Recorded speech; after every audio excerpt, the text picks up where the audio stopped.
5 seconds to go. Now, sir, honorable members will recall that the bill was introduced in the House of the People on the 2nd September 1953. It has had a long history, and in one form or another, it has been before the public since the end of 1948. In the statement of objects and reasons, the various stages through which the bill has passed since 1948 have been summarized, and I need not recapitulate on this occasion the circumstances in which the then Government of India took the decision in early 1946 to initiate an inquiry into the reform of our company law.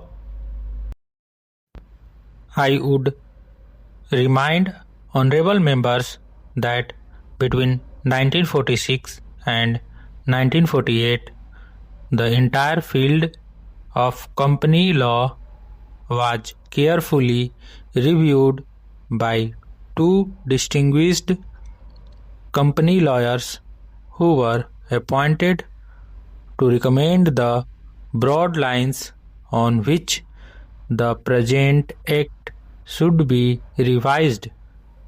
Their recommendations were examined in the then Ministry of Commerce, and certain tentative departmental views which emerged were circulated in a comprehensive memorandum to all recognized trade and industrial associations, bar associations, the high courts, and the state governments.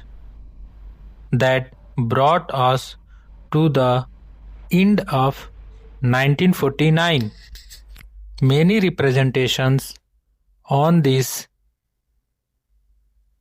memorandum were duly received from chambers of commerce, trade and industrial associations, state governments, and the general public.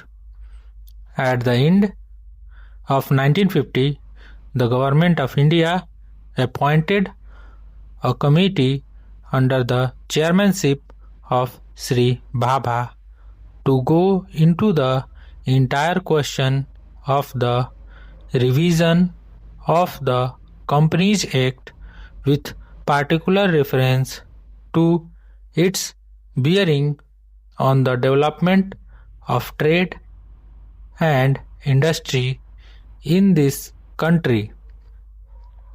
This committee examined a large number of witnesses in many parts of the country and submitted its report in March 1952.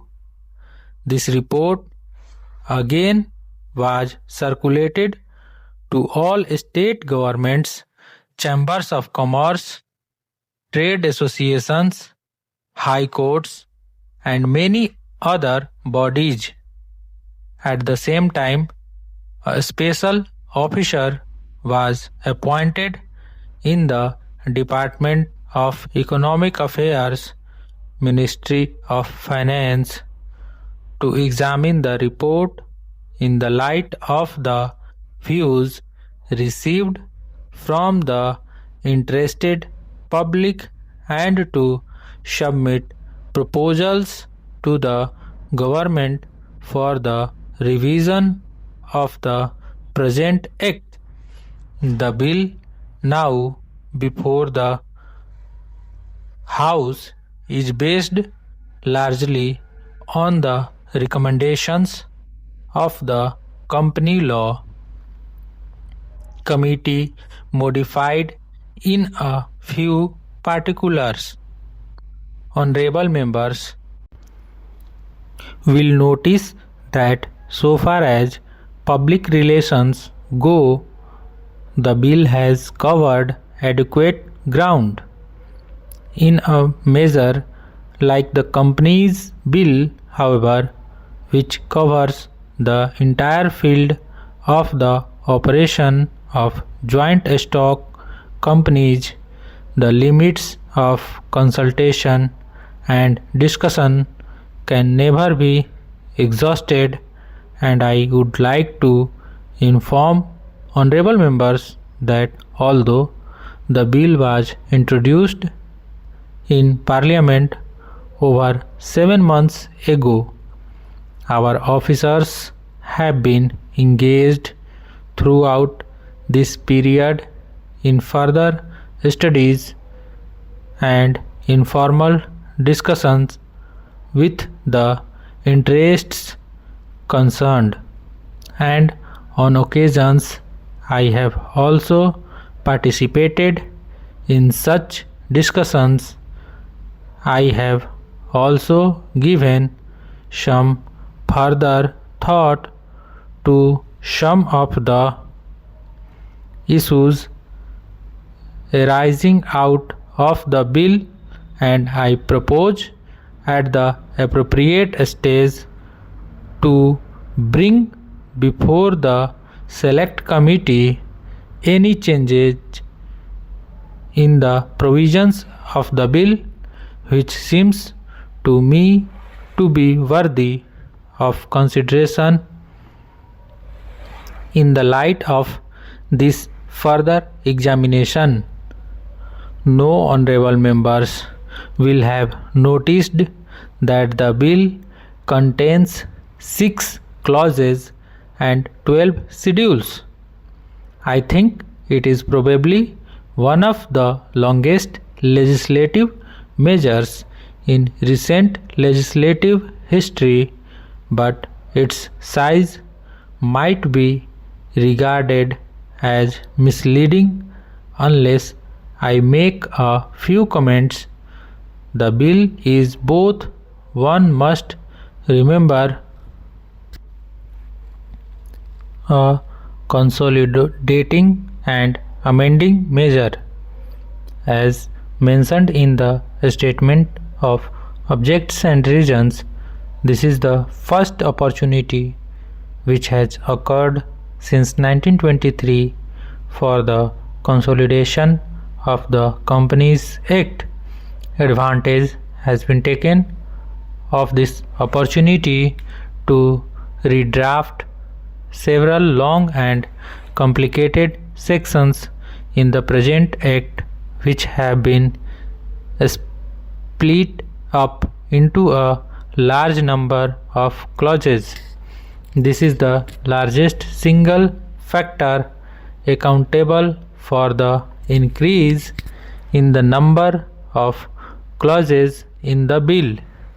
New clauses embodying substantial changes in the present law would hardly constitute more than a small fraction of the bill. I would also draw attention to the structural changes in the bill to which a reference has been made in the statement of objects and reasons. The redraft of the bill and the rearrangement of the existing chapters in the Companies Act in a more logical order have, I think, resulted in a noticeable improvement in the form of the bill, and I hope will facilitate better understanding and appreciation of the scheme.